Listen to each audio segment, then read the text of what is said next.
Taiwan को लेकर बढ़ते तनाव और सेनकाकू द्वीप विवाद के बीच चीन और जापान के रिश्ते तनावपूर्ण होते जा रहे हैं। द्वितीय विश्व युद्ध के बाद शांति की ओर बढ़ने वाला जापान अब अपनी रक्षा के लिए गंभीरता से कदम उठा रहा है। उसने 2024 के लिए एक बड़ा रक्षा बजट घोषित किया है, जिससे चीन की चिंता बढ़ गई है। जापान ने टॉमहॉक मिसाइल और F-35 फाइटर जेट जैसी आधुनिक सैन्य क्षमताओं को शामिल करने की योजना बनाई है। साथ ही अपनी नौसेना को भी मजबूत करने पर जोर दे रहा है। विशेषज्ञों का मानना है कि जापान का यह डर बिना वजह नहीं है, क्योंकि चीन जापान पर अचानक हमले की तैयारी कर सकता है। एक रिपोर्ट्स में कहा गया है कि चीन अचानक किए जाने वाले हमले में अमेरिका और जापानी सेना के सभी सैन्य ठिकानों पर मिसाइलों की बौछार कर सकता है। उनका कहना है कि इस हमले का मुख्य उद्देश्य ताइवान पर कब्जा करने के चीन के सैन्य अभियान को और प्रभावी बनाना है। चीन की सेना PLA को ताइवान पर विजय पाने के लिए हवा और समुद्र में अपनी स्थिति मजबूत करनी होगी।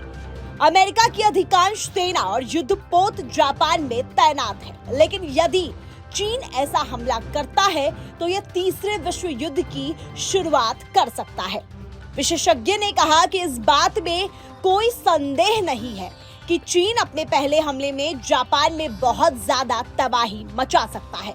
चीन ने जासूसी निगरानी और सटीक हमला करने की बहुत जोरदार ताकत विकसित कर ली है। चीन के पास दुनिया में सबसे ज्यादा मिसाइलों का जखीरा है।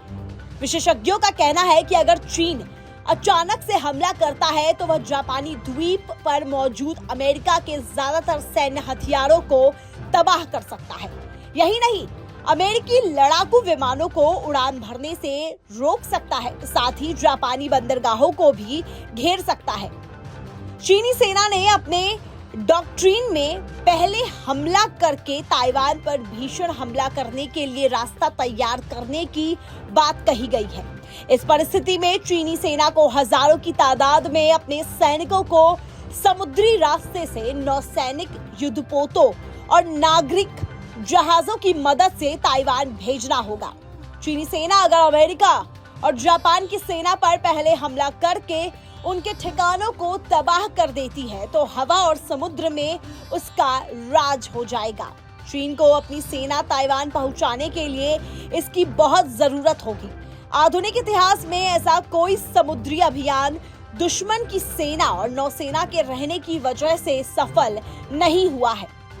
विश्लेषक कहते हैं कि इस अभियान में एक पेच है। चीन के राष्ट्रपति शी जिनपिंग क्या दुनिया की सबसे बड़ी अर्थव्यवस्था अमेरिका और दुनिया की चौथी सबसे बड़ी अर्थव्यवस्था जापान पर हमले का रिस्क उठा पाएंगे या नहीं? दूसरे विश्व युद्ध के बाद से ऐसा कभी नहीं हुआ जब अमेरिका या उसके सहयोगी देश जापान पर हमला हुआ हो। आलम यह रहा कि परमाणु बमों से भरा रूस भी यूक्रेन युद्ध के दौरान नाटो देशों पर हमला करने का साहस नहीं जुटा पाया है। रूस को काफी सैन्य नुकसान उठाना पड़ा है, लेकिन उसने अमेरिका पर हमला नहीं किया, जो यूक्रेन को सबसे ज्यादा हथियार दे रहा है।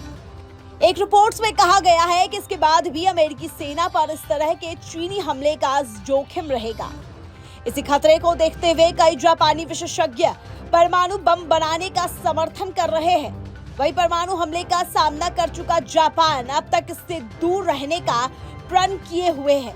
अमेरिका अब तक परमाणु छतरी के लिए अमेरिका के एटम बमों पर भरोसा करता रहा है, साथ ही दुनिया को परमाणु बमों से मुक्त करने की मांग करता रहा है। यूक्रेन युद्ध के बाद अब जापान की सुरक्षा पर सवाल उठने लगे हैं। इसको लेकर जापान में चर्चा भी तेज हो गई है। आपको हमारा ये वीडियो कैसा लगा कमेंट करके जरूर बताएं और देश विदेश की तमाम खबरें देखने के लिए बने रहिए न्यूज स्टेट्स के साथ। न्यूज नेशन अब व्हाट्सएप पर खबरों के ताजा अपडेट के लिए न्यूज नेशन के इस QR कोड को स्कैन करें।